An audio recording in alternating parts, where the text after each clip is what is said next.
Radosav, thank you so much for finding time for us today. Thank you so much for being here. You're director for new directorate for investment, SME development and EU funds management.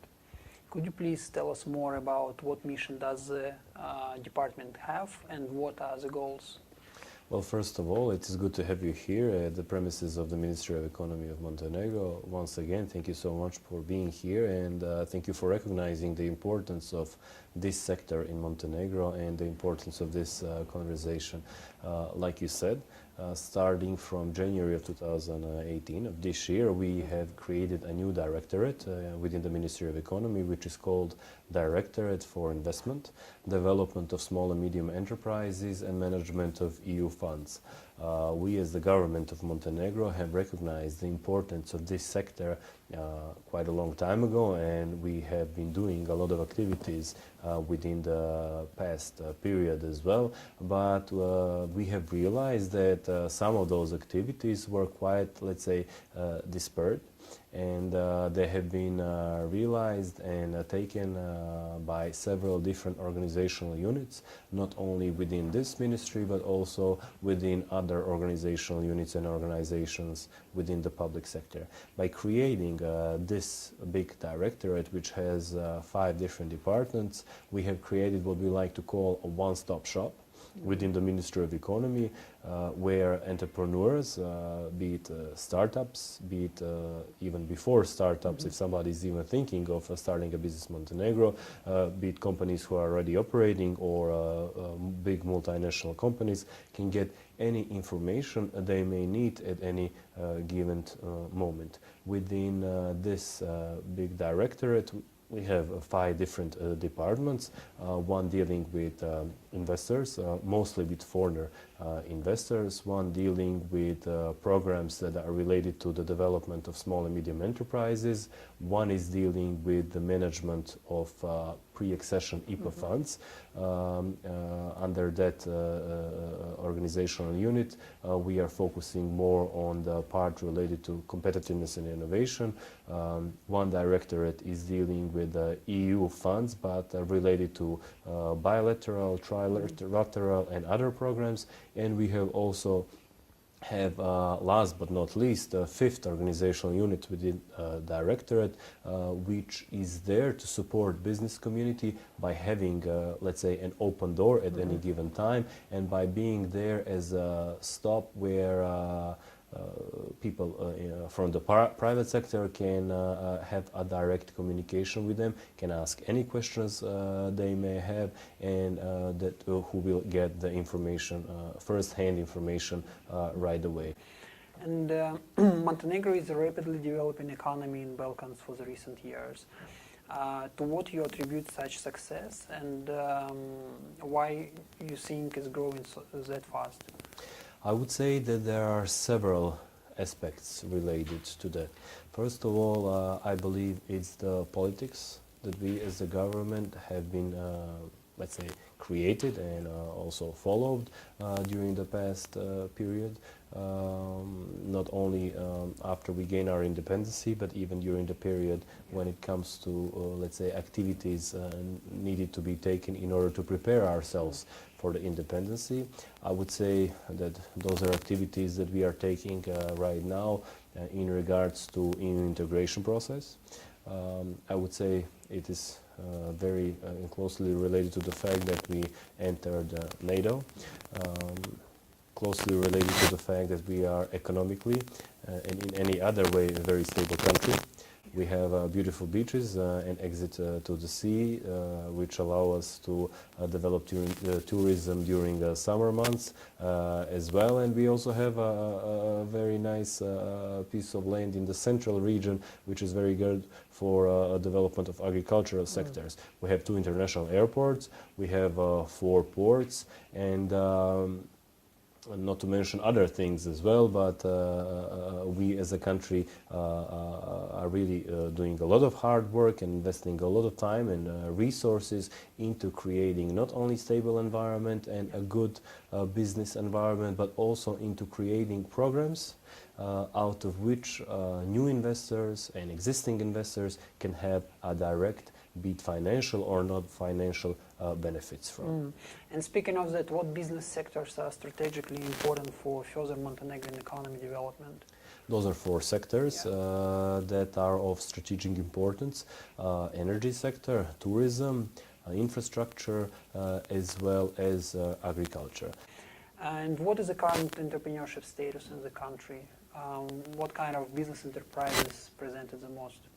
Well, I would say that in Montenegro, as well as within the whole European Union, micro, medium and small enterprises take a very large portion of the whole, let's say, private sector and business community. Around 2/3 of employment is related to that sector.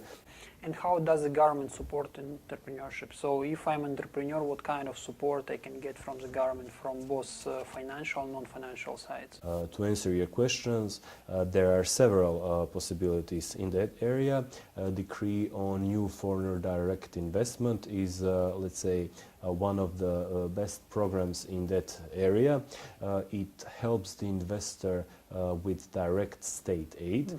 To be more precise, if investor is to invest at least 200,000 euros and employ at least 10 new employees in the northern part of Montenegro and in the central part of Montenegro, excluding the capital, the investor can get a state aid anywhere between 3,000 and 10,000 per each new employee.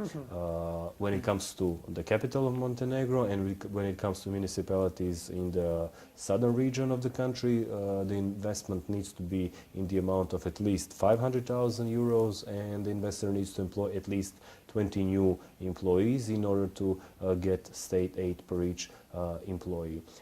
In addition to that, we have created and continued with the program related to business zones. Business zones could be of local importance or could be of strategic importance. With the company operating within business zones, they can get not only, let's say, financial support at the local level, but they can also get financial support at the state level by not having to pay a full percentage of taxes on wages for the employees. We also have a program related to mentoring. On that program, not only the new companies can apply, but also existing companies. The idea of the program is for the companies to start out the right way or to further improve the way they're operating in Montenegro and the way they're doing their businesses here. And we have, let's say, monitored their level of success before and after they would get the mentoring support. And each and every time we have seen very good results. And speaking of this support, is there any difference in conditions for local or international entrepreneurs, or conditions the same? The condition is completely the same for local companies, for national companies, or for international companies. I believe that's very important to mention due to the fact that the companies in Montenegro enjoy national treatment. Yeah. So not only are we very attractive when it comes to very competitive tax rates within the region, even broader away. I believe we have the smallest tax rate for corporate profit tax rate, which is only 9%, but also having in mind that international companies operate in the very same way as local companies is very important for foreigner investors.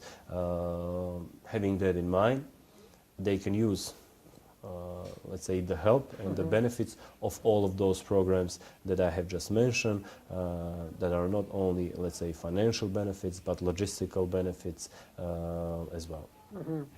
And what is the most attractive business sectors would be for international companies or entrepreneurs to enter if they decided to start their business in Montenegro? Those sectors are closely related to what our, let's say, strategic goals at the national level are for further development of Montenegro as a country. Like I just mentioned, those are energy, tourism, infrastructure, and agriculture. Speaking of international investors, is there any opportunity to get Montenegrin citizenship if they decided to invest to Montenegro? Yes, of course. We have been thinking about that as well. The Ministry of Sustainable Development and Tourism is actually the ministry and the institution that is taking the lead when it comes to that process. We believe that on the top of everything that we are doing, adding that program to the list of our programs would be very important. We believe that once we finalize that programs and once it's up and running, we will have, of course, all of the details as far as what the conditions are and everything else related to that. But we believe there will be multiple effects. Not only will it be beneficial for Montenegro, because we expect to see even further foreign direct investment activities here, but we also believe it will be very attractive for foreign investors and for companies who are not only thinking of realizing certain business activities here, but also for all owners of those companies who will be able to, once they satisfy all of the conditions, get Montenegrin citizenship, which in just a few years down the road will actually mean EU citizenship as well. Radosav, thank you so much for your time today. It was a big pleasure speaking to you. Thank you. Thank you so much. Thank you.